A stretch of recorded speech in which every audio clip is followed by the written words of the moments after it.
لە ساڵی 1955 لە سەردەمی پادشایەتی و بە چەمچەی هاوڵاتیەکی کورد و بە ئامادەبوونی مەلیک فەیسەڵی دووەم بەردی بناغەی دیزاینکردن و دروستکردن و جێبەجێکردنی دانرا. لە ساڵی 1961 لە سەردەمی کۆماری بە ئەمەقەستی سەرۆک عەبدولکەریم قاسم و چەپلە ڕێزانی خەڵکی دەربەند و ئەندازیارە ئەمریکیەکان قەردێلەی کردنەوەی بەنداوەکە بەڕا. لەو کاتەوە ئیدی بەنداوەکە بوو بە جێگەی شانازی خەڵکی عێراق بەگشتی و هەرێمی کوردستان و دەربەندی خان بە تایبەتی، بەڵام دیارە ئەو شانازیە بۆ خەڵکی ئێستای دەربەند ئەو گرنگیەی جارانی نەماوە، چونکە بەنداوەکە نە کێشەی کارەبای بۆ چارەسەرکردوون، نە ئاوی پێویستی بۆ دابینکردوون، نەبووتە سەرچاوەیەکی گرنگ بۆ بژێوی ژیانیان، نە جێگەیەکی گەشتیاری.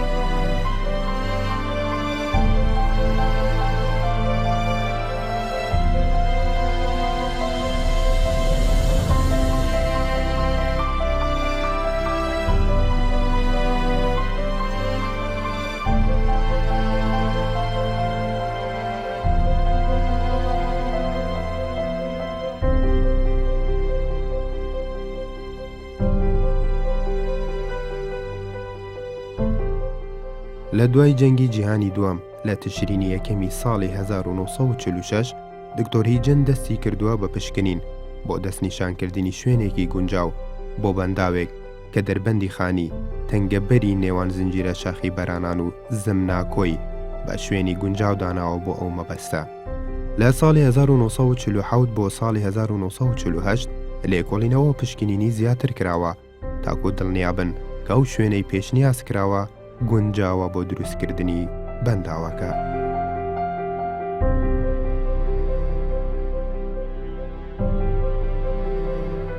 لە ساڵی 1953 ئەنجومەنی ئاوادانکردنەوەی عێراق کۆمپانیای هارزای ئەمریکی ڕاستپارت تا دەست بە دیزاینکردنی بەنداوەکە بکەن.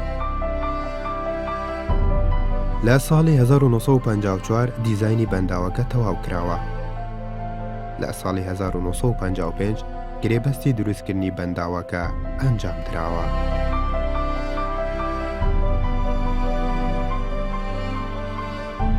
سەرەتا کۆمپانیاکە چەند بۆرهۆڵێکی لێداوە و ڕووپێوی جیۆلۆجی بۆ شوێنەکە کردووە بە مەبەستی پشکنین و هەڵسەنگاندنی چینە بەردینەکانی بنەوە کە بە پێی پێویست نمونەی کۆریان لە بۆرهۆڵەکان وەرگرتووە، هەروەها ڕووپێوی تۆپۆگرافی بۆ حەوزی دەریاچەکە و شوێنی بەنداوەکە کراوە.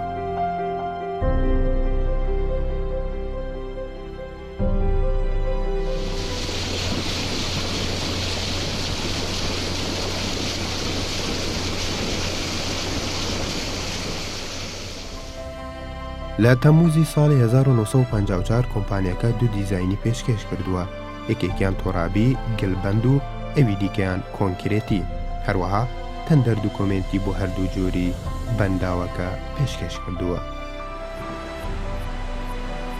دوجار بەنداوی تۆرابیەکە هەڵبژێردراوە بۆ کارەکەشی بۆ کەمی تێچووی پرۆژەکە دەگەڕێتەوە بۆی ئەوەی تەواوی ئەو کەرستانەی کە بەنداوەکە پێی دروستکراوە لەو شوێنە دەستکەوتووە وە کۆکردنەوەی ئاویشی زیاتر بووە.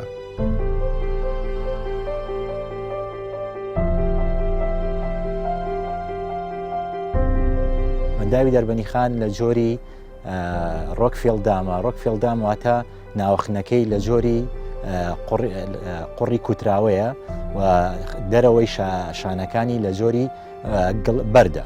لاشەی بەنداوەکە بە بەرد بنیادناوە کە پانی بەنداوەکە بە هەموویە بوو بە 500 مەتر لە بنکە و لەسەرەوە بۆ بە 7 مەتر و بەرزی بەنداوەکە بوو بە 128 مەتر.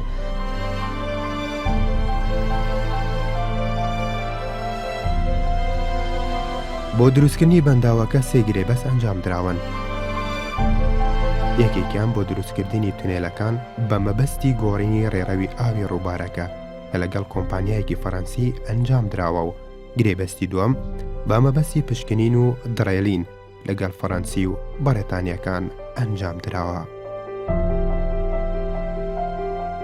گرێبەستی سێم کە گرێبەستی دروستکردنی بەنداوەکە لە مانگی 11 ساڵی 1955 لەگەڵ 4 کۆمپانیا بە هاوبەشی ئەنجام دراوە و کاری دروستکردن و جێبەجێکردنی بەنداوەکەیان لە ئەستۆ گرتووە.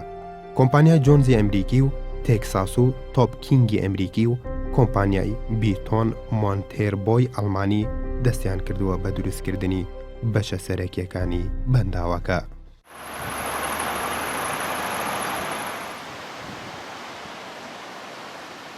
کە وەختێک دەستی کرد بە ئیشکردن ئەم کرێکارانە لەوێ ئەهاتن لە هینەوە ئەهاتن لە کالیساردۆ هاتن لە ئەم دێهاتانە ئەهاتن جاکەوە سەڵتە بووە وەختە لە بەریانە کەوەکەیان هەڵە کردویان کرد بە هینیانە بێرەیانە بە پشتێنەکەیانە و ئیشیانە کرد.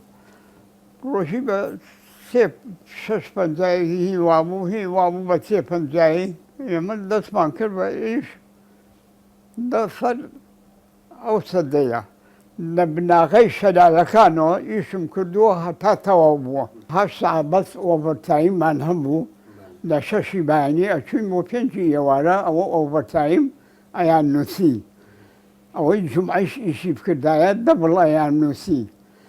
دا ئەو مەعاشە کە وەرمانەگرت لە زەرفێکە خستەنەوە زەرفێکە و شریتێکی تیا بوو چەند سەعات زیایە ئیشی کردایە لەو شریتە نووسرا بوو.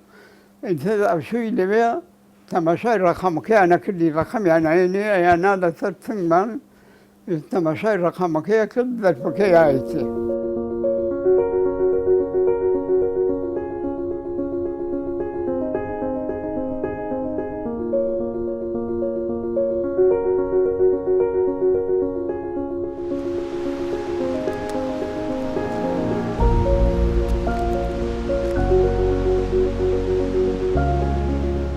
یەکەم کاری بەنداوەکە پتەوکردنی چینەبەردەکانی ژێرەوە بووە. بۆ ئەم مەبەستەش نزیکەی 5 ملیۆن و 900 هەزار مەتر سێجا لە گڵ و بەردبڕین و لادان و پاکردنەوە لە شوێنی بەنداوەکە ئەنجام دراوە. هەروەها بۆ کاری هەڵکۆڵینی تونێلەکانی ژێرەوەی بەنداوەکە 110 هەزار مەتر سێجا بەرد هەڵکوڵراوە و لابراوە تا گەشتونەتە چینی پتە و پاشان دەستکراوە بە کاری گراوتین بۆ دروستکردنی دیواری ئاوبەند لە بەشی بنەوەی بەنداوەکە.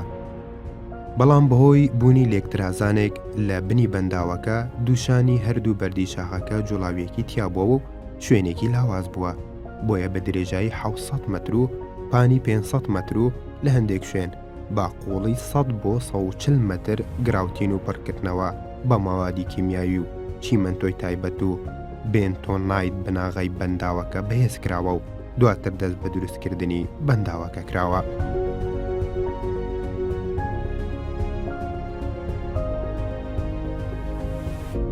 بە مەبەستی لادانی ئاوەکە دوو تونێلی سەرەکی لە شوێنی بەنداوەکە دروستکراون.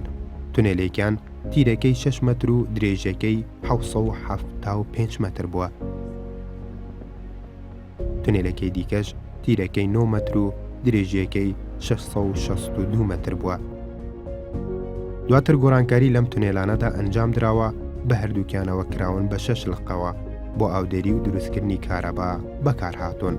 هەروەها تونێلێک بۆ ڕێگای سەرەکی بەنداو دروستکراوە کە درێژەکەی 400 مەتر بووە بۆ خزمەتگوزاری بەنداوەکە بەکاردەهێنرێت.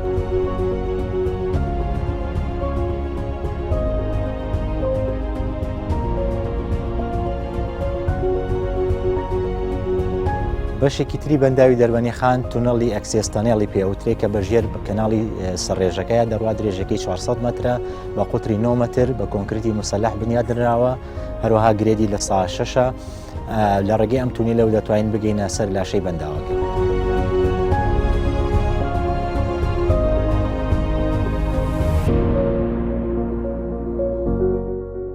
بەنداوەکە لە دوو بەشی سەرەکی پێک هاتووە، بەشی تۆرابی و بەشی کۆنکرێتی.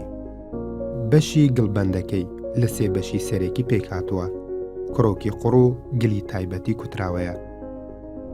لە پێشەوە بە دوو چین و لە دواوە بە سێ چین فیلتەر پارێزراوە و دواتر بە بەرد پڕکراوەتەوە. 5 ملیۆن و 200 هەزار مەتر سێجا بەردی تیا بەکار هاتووە، 570 هەزار مەتر سێجا فیلتەری تیا بەکار هاتووە کە مەوادی ورتر بوونە وەکو لم و چەو. 1 ملیۆن و 300 هەزار مەتر سێجا گڵ یاخود قوڕی کوتراوی تیا بەکار هاتووە.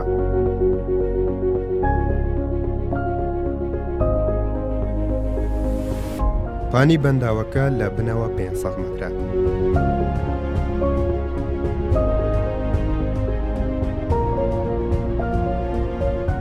لە لە سەرەوە دەبێتە 7 مەتر. بەرزیەکەشی 128 مەترە.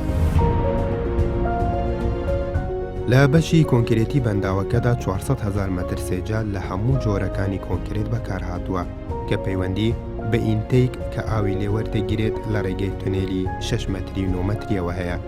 ئاو بە دەریاچەکانی ئاودەریەکانی بەرەمهێنانی کارەبا دەگەێنێت لە بەشی خوارەوەی بەنداوەکە، هەروەها کەناڵەکانی سەرڕێژی سپیلوەی هەیە. 10,000 تەن شیش و 3,600 تەن کاری ئاسن بە دەرگا و سەممام و کرێن و تۆربینەکانەوە بەکارهاتووە.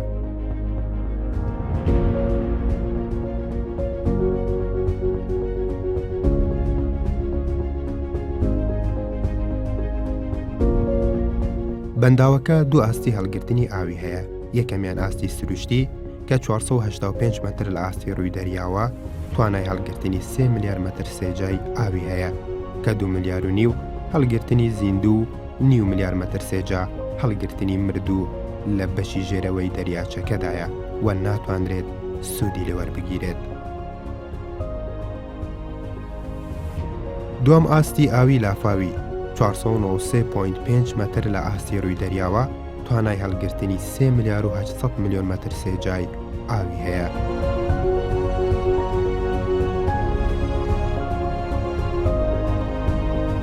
درێژی بەنداوەکە لەسەرەوە 445 مەترە و بەشە کۆنکرێتیەکەی 90 مەترە و بە هەموویەوە 535 مەتر درێژە.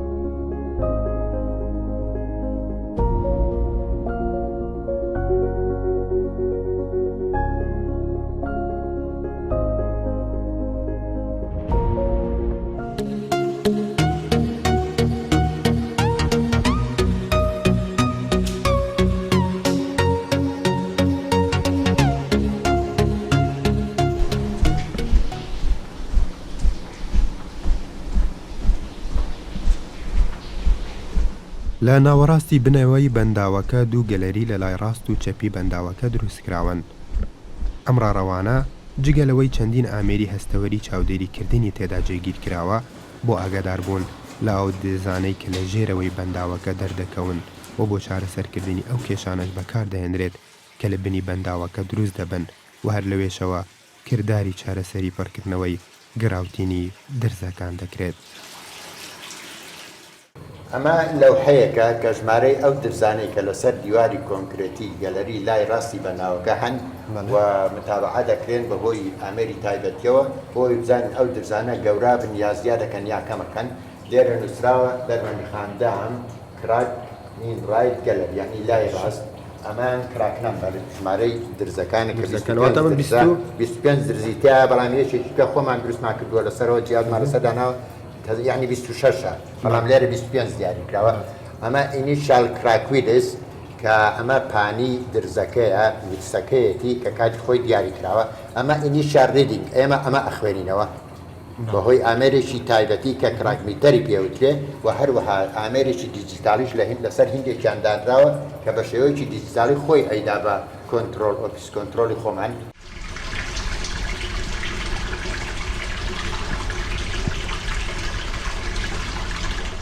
ئەمە یەکێکە لەو درزانەی کە لە ناو گەلەری لە ڕاستداهی کەوتمان 26 درزیتیایە کە لەسەر هەرێکێکیان ئامێرێکی تایبەتی دانراوە بۆ خوێندنەوە یا کردێنەویان ئێمە ڕۆژانە ئەیبینینەوە. ئەمە درزەکەیە کە ئەیبینین و درێژ بۆتەوە بۆ سەرەوە. ئەوە ژمارەی درزەکەمان ژمارە نۆیە. ئەمە ئامێرێکی دیجیتالیە کە دانراوە لەسەر ئەو بەراوبەری درزەکە وە خۆی قەرائەت ئەلێرەوە وەرەگرێ بەهۆی ئەم کێبڵەوە ئەیداتە داتالۆگەرێک کە لەوێدا بینیمان داتالۆگەرەکە و لەم داتالۆگەرەوە داتا نەقڵەکە بۆ ئۆفیس بۆ کۆنترۆل. چارەسەری ئەم درزانە چییە؟ چۆن چارەسەرەکرێت؟ چارەسەرەکەی هندێ ماوەی کیمیایی تایبەتی هەیە تۆ دێنی ئەمە هەڵەکەنی بە درێلێکی تایبەتی نەک بە زۆر بەگەورە. دوای ئەوەی کە ئەمەد هەڵکان دوبینت کرد دەی ئەو مادە کیمیانەی بە زەخت تێگەی وەکو گراوت بەڵام گراوتە کە بە زەختی تێگەی ڕۆکەی جاریشکەدای ئەخۆشتە و یەکترەکرێتەوە. گەلەری ڕاست نزیکەی 137 مەترە. بۆ گەیشتن بە بنی گەلەریەکە پێویستە 365 پلیکانە ببڕی. گەلەری چەپ 310 مەتر درێژە و 910 پلیکانەی هەیە. لە سەرەتای دروستکردنی بەنداوەکە کێشەی داخلیسکانی بارستایەکی گەورەی زەوی لە لای ڕاستی بەنداوەکە دروست بوو. بۆیە کۆمپانیای جێبەجێکار ناچار بوو شوێنی کارگای ئامادەکردنی کۆنکرێتی بەنداوەکە بگوازێتەوە بۆ شوێنێکی دیکە، هەروە هەندێک گۆڕانکاری لە دیزایانی بەنداوەکە بکات. هەرەو کێشانە شوای کردووە بەنداوەکە لە کاتی خۆی تەواو نەبێت و ساڵ و نیوەیەک دوا بکەوێت.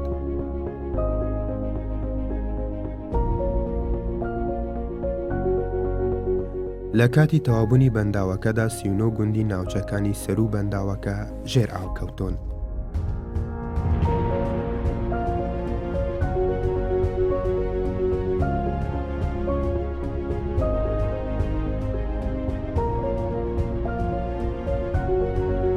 دێچووی گشتی بەنداوەکە 24 میلیۆن دیناری عێراقی ئەو کات بووە کە بەرامبەر بە 67 میلیۆن و 200 هزار دۆلاری ئەمریکی بووە.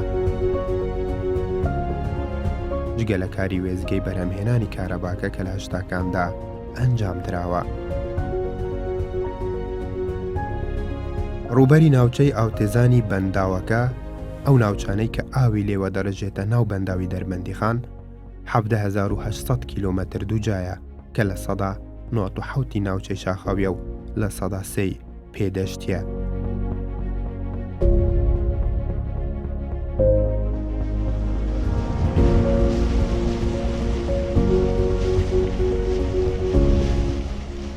ڕووبارە سەرەکیەکانی بریتین لە سیروان و لەخەکانی بەشێک لە زمکان کە زۆرترینی لە دیوی ئێرانەوەیە و چەمی تانجەڕۆ و چەمی ئەحمەد ئاوا لە ناو هەرێم. لە مێژووی دروستبوونیەوە تا ئێستا بەنداوی دەربەندیخان 4 شەپۆلی باران و لافاوی گەورەی بەخۆوە بینیوە و کاریگەری نێرێنیان لەسەر بەنداوەکە هەبووە.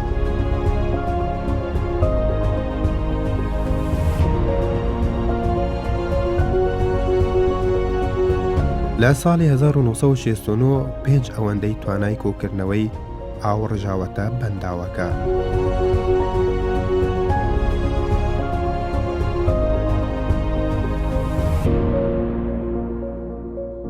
هەموو بەیانێک لە دوای کاتژمێر حوتی بەیانیەوە ئاستی ئاو لە دەریاچەکەدا بە شێوەیەکی ئەنەلۆگ لێرە و ئەشکێنێتەوە.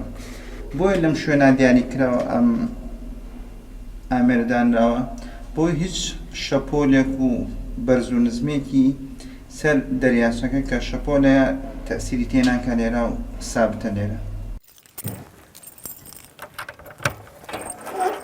پاشەوەی لە ئینتێک تاوەر ئاستی ئاومان لە دەریاچەکەدا وەرگرت یەن بۆی وێزگەی کەشناسی کە لە دەرەوەی بەنداوی دەربەندیخانە. ئەم وێزگەیە بە شێوەیەکی دیجیتاڵی هەموو ڕەگەزەکانی ئاوهەوا کۆ دەکاتەوە لە ڕێگەی کۆمپیوتەرەوە وەردەگیرێت و پاشان لە ناو ئۆفیسی بەنداو شیتەڵ دەکرێت و ئاراستەی ئەو شوێنان دەکرێت کە ڕۆژانە کاری لەسەر دەکەن.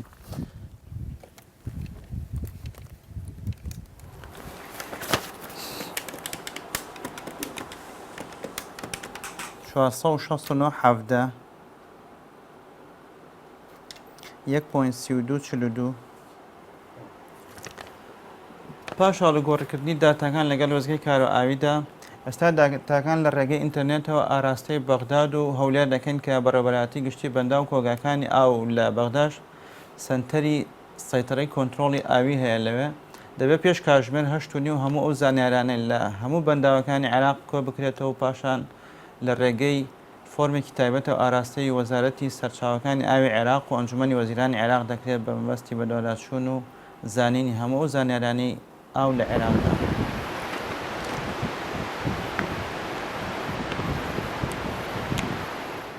لە بەشی سەرەوەی بەنداوەکە 3 دەرگە هەن کە بۆ مەبەستی بەردانەوەی ئاو و زیادکردنی قەبارەی ئاوی کۆکراوەی دەریاچەکە بەکاردەهێنرێن.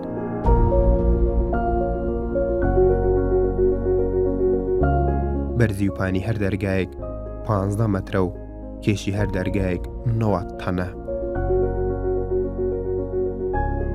لە کاتی کردنەوەیدا هەر دەرگایەک لە یەک چرکەدا توانای تێپەڕاندنی 1900 مەتر سێجا ئاوی هەیە. لە حاڵەتی ئاسایی سروشتی بەنداوەکە کە 485 مەترە لە ئاستی ڕووی دەریاوە لە کاتی کارپێکردنی بەنداوەکە لە ڕێگای کەناڵەکانی سەرڕێژەوە توانای بەردانەوەی 5700 مەتر سێجای ئاوی هەیە لە چرکەیەکدا بۆ هەر 3 دەرگاکە.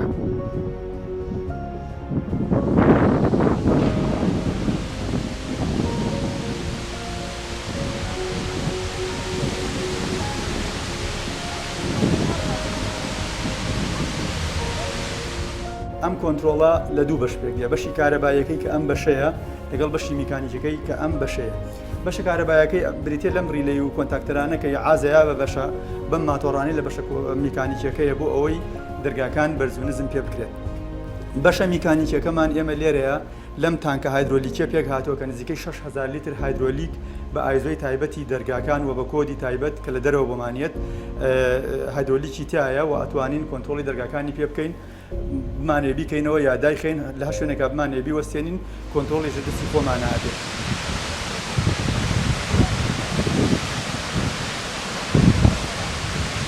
بە حکمی ئەوەی کە بەشی میکانیک ڕاستەوخۆ کۆنتاکتی لەگەڵ ئاوا هەیە زۆربەی زۆری ئامێرەکانمان لە ناو ئاوایە لە ژێر ئاوان بۆیە زۆرترین خەلەل و کێشەمان بۆ دروستە بێت لەگەڵ ئاوە.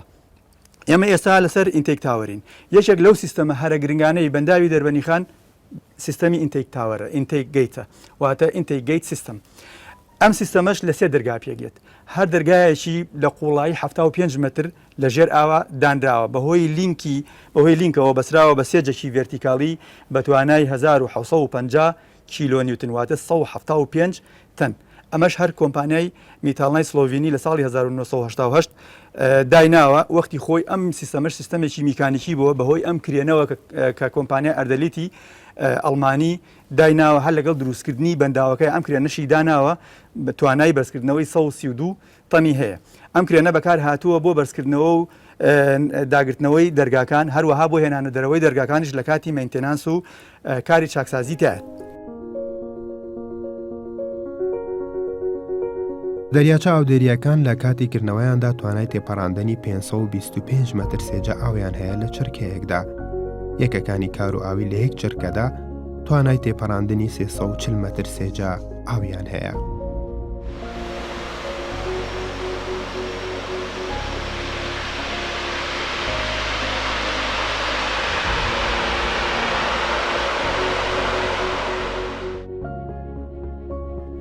لە ساڵی 1970 بەهۆی شاری عێراق ئێرانەوە هەرسێ دەرگاکەی سەرڕێژ بڕاون و لابراون بۆ ئەوەی لە مەترسی هێزەکانی ئێران بپارێزرێن و لە ساڵی 1970 جارێکی دیکە دەرگاکان دانراونەتەوە. لە ساڵی 2008 بەپێی دواڕووپێوی کە بۆ بەنداوەکە کراوە 430 میلیۆن مەتر سێجا نیشتووە لە بەنداوەکەدا هەبووە. ئەمەش کۆکردنەوەی ئاوی بەنداوەکەی بۆ 2 ملیار و 500 مەتر سێجا کەم کردوتەوە. باگشتی لە دروستکردنی بەنداوەکەدا 1 ملیۆن تەن کۆنکرێت بەکار هاتووە. دوای تەوابوونی بەنداوەکە لە کۆتایی ساڵی 1961 دەستکراوە بە کۆکردنەوەی ئاو لە بەهاری ساڵی 1963 بەنداوەکە پڕ بووە واتە ماوەی ساڵ و نێوێکی ویستووە تا بەنداوەکە ئەو ئاوەی پێویست بووە وەربگرێن.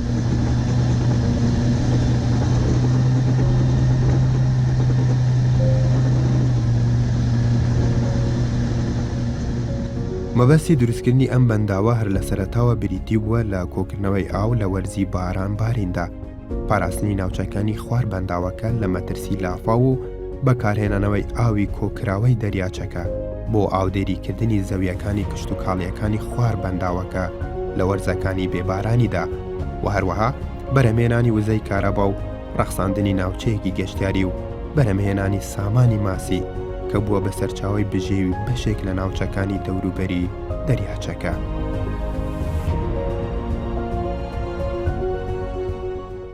ئەتوانرێت چی تیا بکرێت بۆ نمونە کارێکی قورس ئەگەر بکرێت بە دەڤەرێکی گەشتیاری گەورەوە بتوانرێت خەڵک لە وڵاتان یاخود لە خواروی عێراقەوە سەردانی بکەن. بەنداوی دەربەنیخان بە ڕووبەرێکی نزیکەی 113 کیلۆمتر چوارگۆشە ڕووبەری ئاوی دروست کردووە لە سەروی بەنداوەکەەوە لە ناوچەیەکی شاخاوی جوان و جەزیرەی هەیە و شوێنی زۆر دڵڕفێن و جوان و ئەوانە بە تایبەتی لە بەهارە بەڵام بەداخەوە تا ئێستاوەکو پێویست لە ڕووی سیاحیەوە لە ڕووی ڕێگاوبانەوە لە ڕووی ساختکردنەوەی تەنانەت زەویزاری دەوروبەری بەنداوەکەەوە بۆ ئەوەی دەریاچەکەەوە بۆ ئەوەی ئەو شوێنانە دەستی ئیسیسمار و دەستی حکوومەتی هەرێم واڵا کرێ بۆی بتوانێت پرۆژەی گەشتیاری زۆر گرنگ لەو ناوانە بکە. لە ڕاستیە لایەنێکەیە کە بە وەزارەتی گەشت و گوزار پێشتر، ئێستا وەزارەتی شارەوانی و گەشت و گوزار ئێستا پێویستە ئەو تەبەنی ئەو حاڵەتانە بکەن و دایرەی معنی خۆی هەیە بێ ئەو ئیشانە بکەن. بەڵام لە ڕاستیە ئەو شوێنانەی کە لە بەنداوی دەربەنی خان و هەروەها لەسەر سیروان و تەنانەت لەسەر دەریاچەکە هەیە، دڵنیام یەکێکە لە هەرە دەگمەنترین ناوچە گەشتیارەکان کە ئەکرێ سوودێکی زۆر زۆری هەبێ و ئەکرێ ئەم ناوچەیە بە تەواوی ببوژێتەوە بە سیاحە. و هەروەها لە ڕووی پەروەردەکردنی ماسی و ئەوانەشەوە بەڕاستی وەکو پێویست نەتوانراوە بۆکو پێویست ئیسیسمار بکرێ و لە ڕووی پاک ڕاگررتنی سەرچاوەکانیشەوە بەڕاستی منەوەیەوەش بڵێم نەمانتوانی وەکو پێویست بە پاچی ڕایگرین، چونکە بەداخەوە زۆر بەداخەوە کە هەموو ئەو سەرچاوانەی کە دێنە ناو بەنداوی دەربەنی خانەوە لە شار و شارۆچکەکانەوە هەر لە سلێمانی و دەوروبەریەوە بگرێت تا هەموو شارە زور و ئەو شوێنانش کە دێنەوە ناو دەریاچەی دەربەنی خان پاشە ڕوویەکی زۆر ئاوەڕوویەکی زۆر ڕاستەوخۆ بەبێ چارەسەرکردنی زانستیانە و پاشە ڕووی مەسانعەکانیش تەنانەت مەسفاکانیش ئەخرێتە ناو تانجەرەوە لێەوە دێتەوە ناو دەریاچی دەربەنی خان. بەڕاستی ئەمەش بۆ ئایندە مەترسیەکی زۆرە لەسەر ژینگەی ئاوی و هەروەها لەسەر ژیانی خەڵکیش.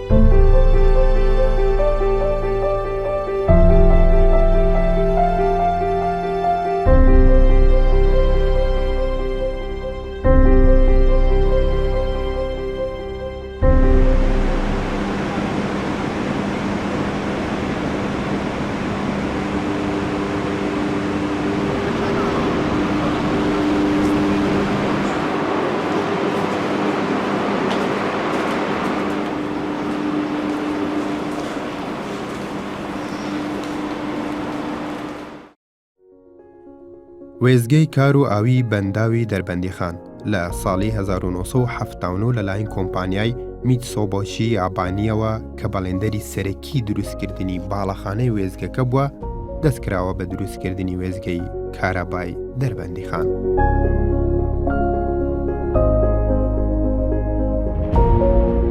باڵەخانەی وێزگەکە پێکاتوە لە 7 قات کە 2 قاتی بۆ کاروباری ئیداری بەکاردەهێنرێت و 4 قاتیش تایبەتە بە ئامێری دروستکردنی کارەبا وەکو کۆنتڕۆل و مەشین و هۆڵ و ئۆگزلەری و جەنەرەیتەر و تۆرباین و قاتی سەمپتەنک و دیوەتەرینگ.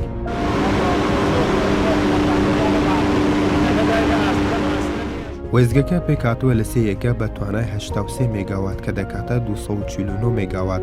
تۆرباینەکانیش لە جۆری تۆرباینی فرانسیسن. ویزگەکەمان وەکو باسمان کە وێزگەیەکی کارۆ ئاویە کە بۆ بەرهەمهێنانی کارەبا هیچ جۆرە مەسروفێکی تێناچێت، سوتەمەنی بەکار ناهێنین. تەنها ئەو ئاوەیە کە ساڵانە لە بەنداوەکە کۆوە بێتەوە ئێمە ئەیکەین بە وزەی کارەبا. لە ڕوویەکی ترشەوە ینی هیچ پاشماوەیەکی نییە وەکو دووکەڵ و شتانە تاکو ژینگە پیسکە، ینی ویسکەکەمان ژینگە دۆستە.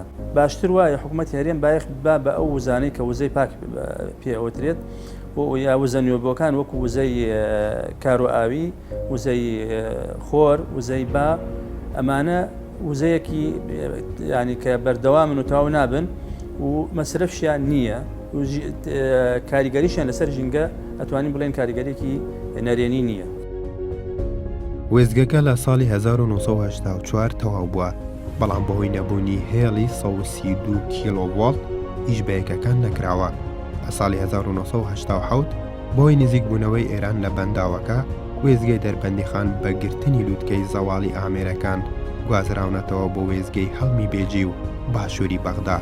دوای وەستانی شاری عێراق و ئێران لە ساڵی 1970 دەستکرا بە گەڕانەوەی پەنەڵ و گۆڕارەکانی وێزگە و شەبەکە و بەستنەوەی. لە ساڵی 1990 یەکەی ژمارەیەک ئیشی پێکرا لەلایەن یابانیەکانەوە، بەڵام بەهۆی داگیرکردنی کوێیت لەلایەن عێراقەوە هەموو بیانیەکان لە عێراق دەرکران و نەتوانرا یەکەکانی 2-3 تێز بکرێت. لە دوای کۆڕەوی گەلی کورد و تەقاندنەوەی وێزگە و شەبەکەی دەربەندی خان و زەرەرمەندبوون و نەمانی زۆری کۆنتڕۆل، جارێکی دیکە توانرا وێزگەی ژمارەیە کاری پێ بکرێت و بە سیستەمەوە ببەسرێتەوە و یەکەی ژمارە 3 لە ساڵی 1992 ئیشی پێکرا و گرێدرایەوە بە سیستەمەوە.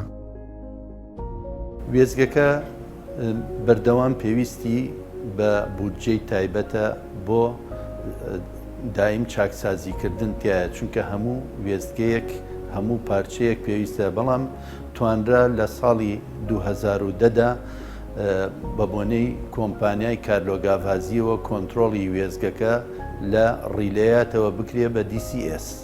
ئەمە پێشکەوتنێکی باش بوو بۆ ویزگەکە، بەڵام چەنەها کێشەی ترمان هەیە لە ڕووی دابینکردن و پەیوەندیکردنی بە کۆمپانیای دروستکەرەوە کە هەتا ئێستا ئەو لینکە دروست نەبووە، چونکە وێزگەکە ئەوە 35 ساڵە دانراوە، کۆمەڵێ پارچەی تایە کە پێویستی بە سیانەیەکی تایبەت هەیە. کاریگەری خراپی ئەبێ لە ناوچەکە بە تایبەتی، چونکە یەکێ لە کێشەکانی ناوچەکە دابەزینی ڤۆڵتەیە کە ئەم وێزگە پاڵنەرێکی بەهێزە بۆ ناوچەی شارە زور و ناوچەی گەرمیان کە نایەڵێ ڤۆڵتە داببەزێ بێجگە لە ئەو مێگاواتەی کە بەرهەم ئەهێنرێت.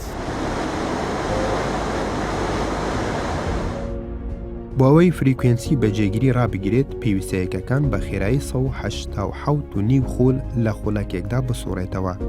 بۆ ئەمەش بۆ حاڵەتی ئاسایی هەر یەکێک پێویستی بە 80 بۆ 90 مەتر ئاو هەیە لە چرکەیەکدا، بەڵام ئەگەر ئاستی بەنداوەکە کەم بێت ئەوە بۆ خوڵانەوەی تۆرباینەکان بە خێرایی 187 خول لە یەک چرکەدا ئەوە پێویستی بە 113 مەتر ئاوی سێجە هەیە لە یەک چرکەدا کە بە بۆڕیەکاندا بڕوات.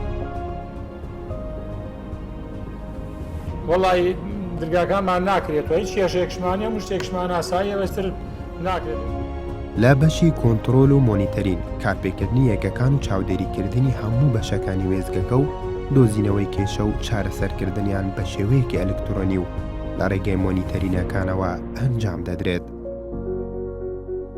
دوو مەجموعە دەرگامانەیە، دەرگای ڕئیسیمانی و دەرگای شمانەیە کە ئازمانەداتێ بۆ ئیش پێکردن بڵێن چەند مێگاوات دەرکەوەمانە گایدوان و ئینیمانی بیتمانی ئەوان ناکرێت بە دەرگای ڕئیسی کراوەوە ناکرێت دەرگاکانەکە.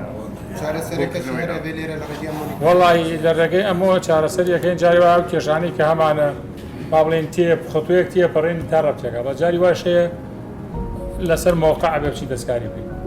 سەر لەسەر مۆقع هیچ کێشەیەکمان نییە. کاکە گیانەوەی مەوەحدەکەمان سەعات 1:55 داخل بووە. بەڵێ وحدەی ژمارە سێمانە بە 7 مێگاوات، ئێستا 10 مێگاواتی لەسەرە. یەکەکان کاتێک کار دەکەن دەبێتە هۆی دروستکردنی دەنگە دەنگێکی زۆر و هەروە هەبوونی موگناتیزێکی زۆر دەبێتە هۆی مەترسی و کاریگەری لەسەر بیستن و بینین و خانەکانی لەشی مرۆڤ دروست دەکات.